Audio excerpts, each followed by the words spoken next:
Fair trade, a measured approach. Alright, class, today we're diving into the world of fair trade. Now, fair trade is a concept we often hear associated with coffee, chocolate, and maybe even bananas. But what exactly does it mean?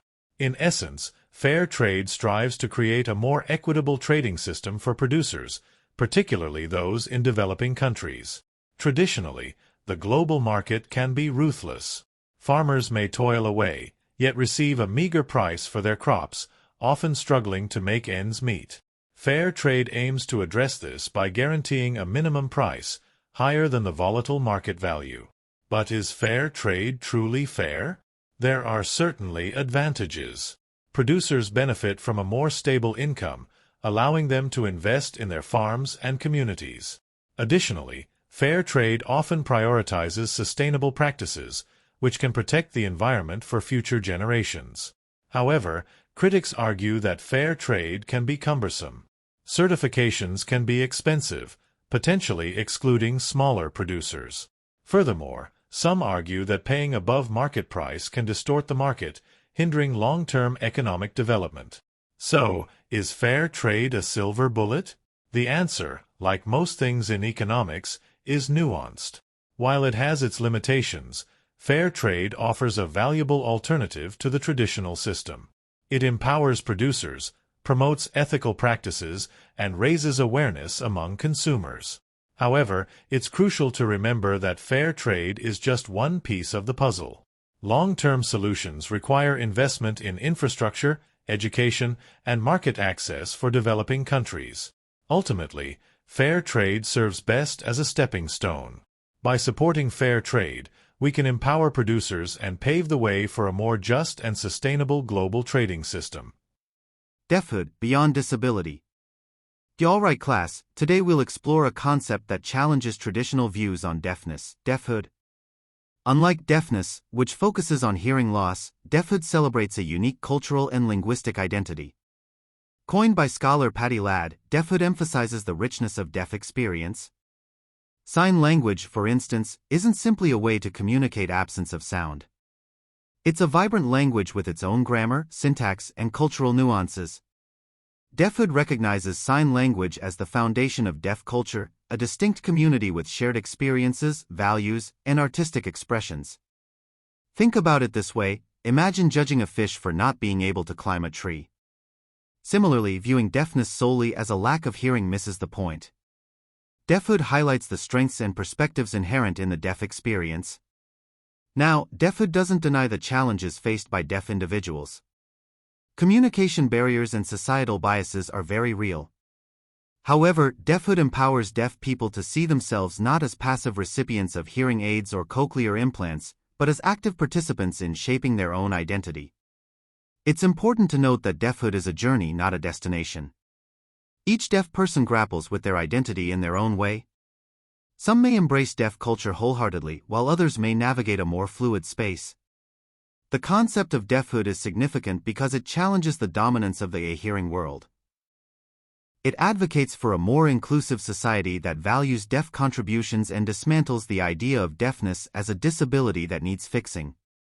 In conclusion, deafhood offers a powerful reframing of deafness.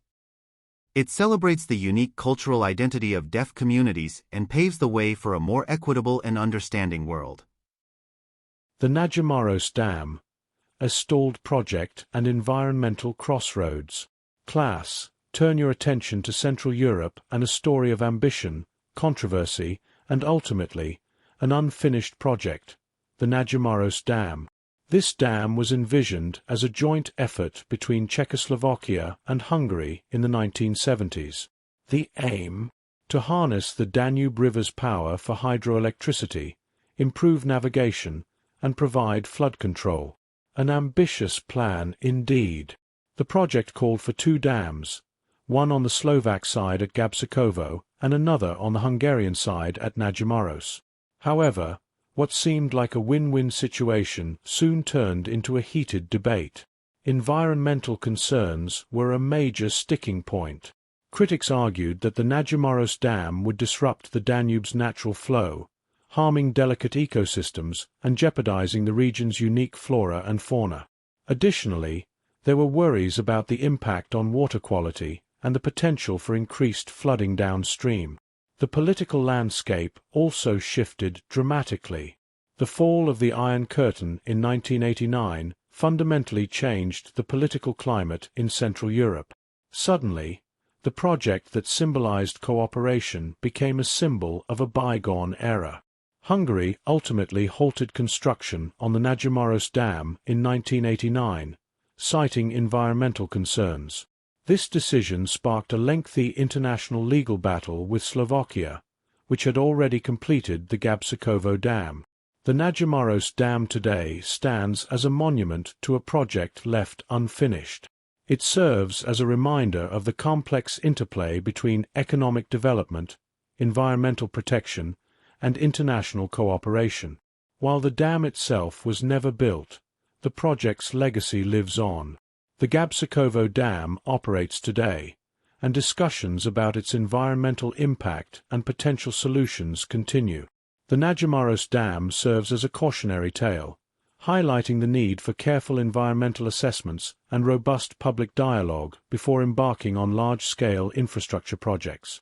Sun Sense. Living in harmony with our star. Alright class, today we'll discuss our relationship with the sun, a powerful force that sustains life on Earth, yet requires respect. The sun provides warmth, light for photosynthesis, and fuels our planet's weather systems. However, excessive sun exposure can pose health risks. So, how can we find a healthy balance? Sun protection is key.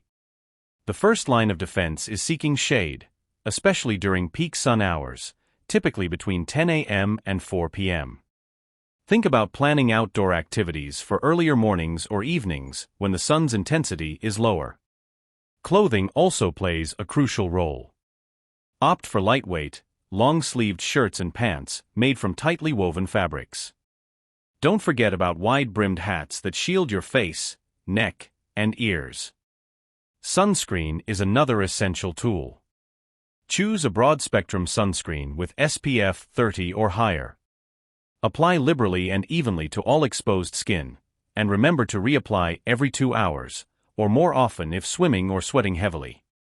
Sun protection isn't just about the skin. Sunglasses are vital for safeguarding your eyes from ultraviolet UV radiation, which can damage the cornea and contribute to cataracts later in life. Look for sunglasses that block both UVA and UVB rays. By following these sun-smart practices, we can enjoy the outdoors safely. Remember, a healthy tan is not a sign of health, it's actually damaged skin. Sun exposure does have its benefits. Sunlight triggers the body's production of vitamin D, essential for bone health.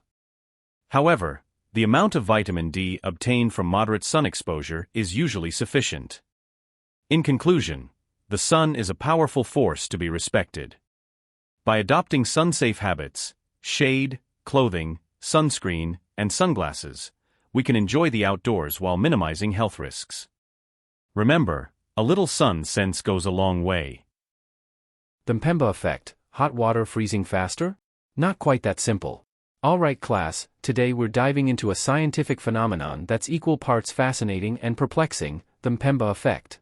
This effect refers to the counterintuitive observation that, under certain conditions, hot water can freeze faster than cold water. Imagine this: you need ice for a refreshing drink, so you fill two identical containers, one with hot water and the other with cold. You place them both in the freezer, expecting the cold water to freeze first. But according to the MPEMBA effect, the hot water might surprise you by freezing faster. Sounds unbelievable, right? Well, the MPEMBA effect is a real phenomenon, first observed by a Tanzanian high school student named Erasto MPEMBA in the 1960s. While seemingly straightforward, the MPEMBA effect isn't fully understood by scientists. The exact conditions under which it occurs and the reasons behind it are still being debated. There are several proposed explanations. One theory suggests that hot water experiences a more even heat distribution compared to cold water, which can have pockets of denser, colder liquid. This even distribution might allow hot water to lose heat more consistently, leading to faster freezing. Another theory focuses on the role of dissolved gases in water. Cold water tends to hold more dissolved gases, and these gases may act as insulators, slowing down the freezing process. Hot water, having less dissolved gas, might freeze quicker. However, the MPEMBA effect isn't always observed.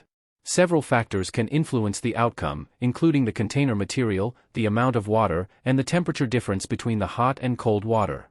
Additionally, some studies suggest the effect may be more pronounced with smaller water volumes.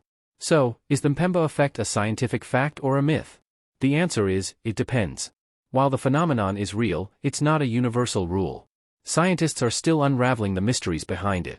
The MPEMBA effect highlights the importance of scientific inquiry. It reminds us that even seemingly simple observations can lead to complex scientific investigations, pushing the boundaries of our understanding.